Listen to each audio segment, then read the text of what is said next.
Hey guys, Gary, grateful recovering alcoholic and drug addict.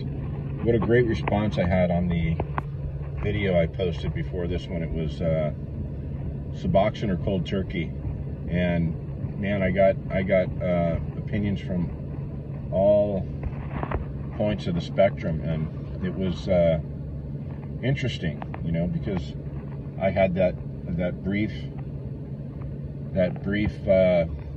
time in my life where I was addicted to Vicodin, and I was doing 40 or 50 a day, juggling a bunch of doctors, buying them illegally. Today you cannot do that. You cannot buy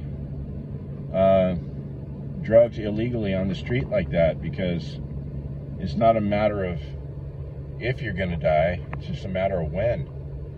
So if you keep doing if you keep buying drugs on the street, and that's your go-to guy is the dude on the street, man, you're playing Russian roulette. My son died from an accidental fentanyl overdose. Today is the 8th of September, so on the 20th of this month, it'll be 1 year. It's been a very tough year. I've been able to stay sober through it, and the way I got sober is I quit cold turkey, everything, and at about 4 months of sobriety and going to meetings, I found out my son passed away from an accidental fentanyl overdose.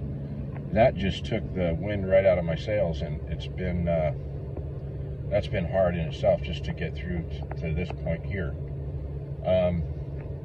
But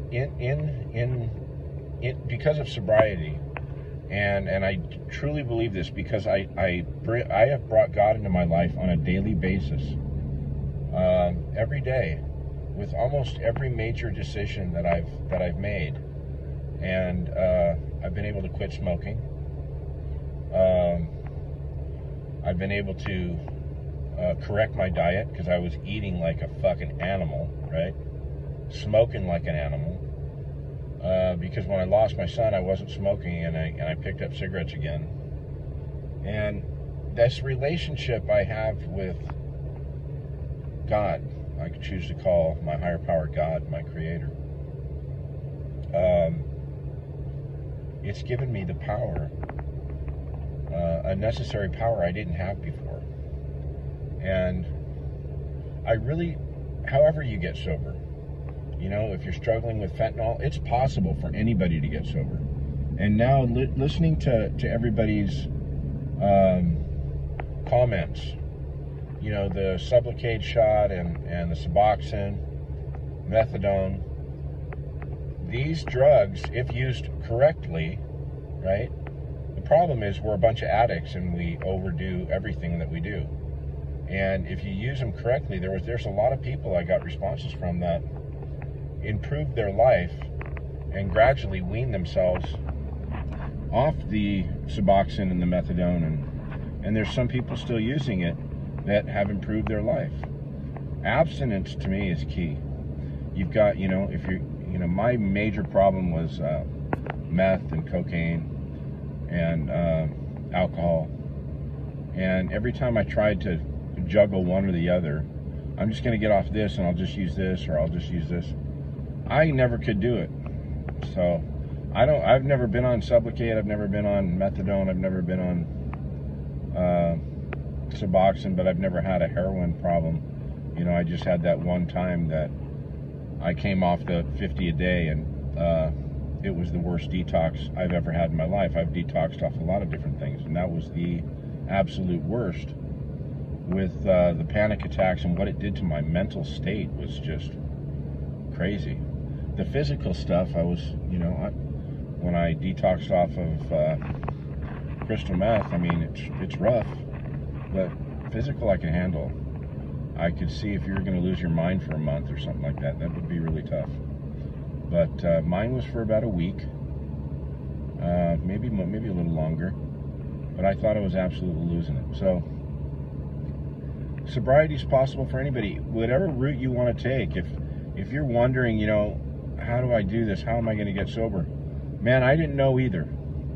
And here I am 16 months later going, God, my life is great. I've got into good shape. I've quit smoking. I've improved my life in every single area. I've improved my relationships. I never thought my life could be this good, and I got a long ways to go. I'm not saying, hey, look, I got sober and I got perfect. I still do a lot of things wrong. I still have a lot of things to work on, and probably a lot of things that I'm not even aware of right now. Because when we get sober, we sober up, and it's like, you know, we still have a lot of baggage. You know, a lot of us have been through trauma, childhood trauma, things that we didn't deal with, that we were self-medicating for. We don't know how to interact with other people well. We're temperamental. We're kind of depressive people, and you know, all of that stuff can be worked on, but you can't work on it until you put down the drugs and the alcohol. So it's a message of hope, you know. If you're struggling, hit me in the comments box. I would love to talk to anybody that's struggling. And have a great day. Thanks for your great response on my last video, you guys. It was awesome.